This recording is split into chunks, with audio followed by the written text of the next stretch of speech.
This video is in the Words of Issa series.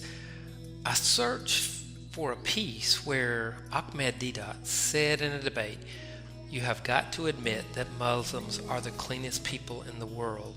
I didn't find it, but I remember it explicitly. And by the way, I don't doubt that at all. That's why I wanted to find it again to present to you. I'm in the process of watching all of Deedat's debates on YouTube. I do it for knowledge and wisdom, but I must admit also for entertainment. The guy is entertaining. He's a great debater. He is always the main character. He's a great debater. I love the way he extracts the meaning of the Quran and really supports the Torah and Injil, mind you. I do not hear him saying of the Injil or Torah, "It has changed," like many other Muslims say. He uses the English and he digs into the Greek of the Injil and the Hebrew of the Torah or Zabur.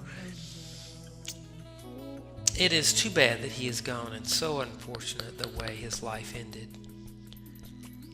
I get comments that I should watch what I eat and eat only clean foods.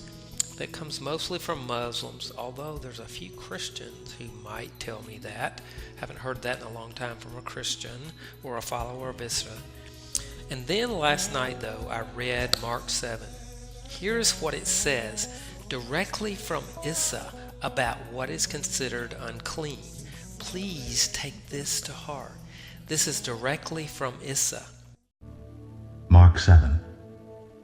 The Pharisees and some of the teachers of the law who had come from Jerusalem gathered around Jesus and saw some of his disciples eating food with hands that were unclean, that is, unwashed.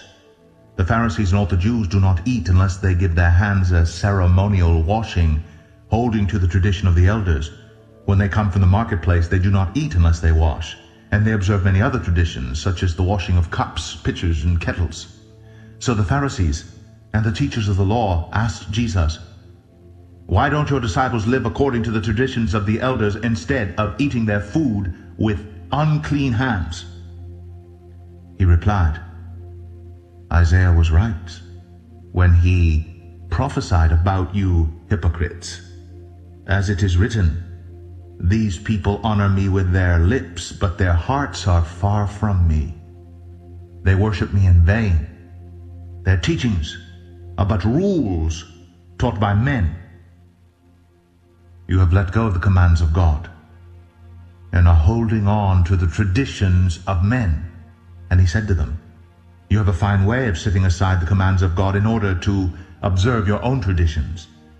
For Moses said, 'Honor your father and your mother,' and 'Anyone who curses his father or mother must be put to death.'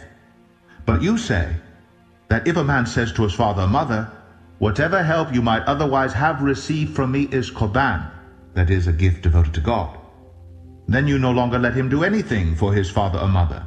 Thus you nullify the word of God by your tradition that you have handed down, and you do many things like that."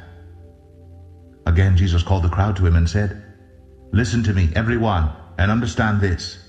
Nothing outside a man can make him unclean by going into him. Rather, it is what comes out of a man that makes him unclean." After he'd left the crowd and entered the house, his disciples asked him about this parable. "Are you so dull?" he asked. "Don't you see that nothing that enters a man from the outside can make him unclean? For it doesn't go into his heart, but into his stomach and then out of his body." In saying this, Jesus declared all foods clean. He went on, "What comes out of a man is what makes him unclean. For from within, out of men's hearts, come evil thoughts, sexual immorality, theft, murder, adultery, greed, malice, deceit, lewdness, envy, slander, arrogance, and folly. All these evils come from inside and make a man unclean." So we see here that what is inside us makes us unclean, not dirt on the skin. please take to heart what Isa or Jesus has said here. It is only through him that we may appear clean before God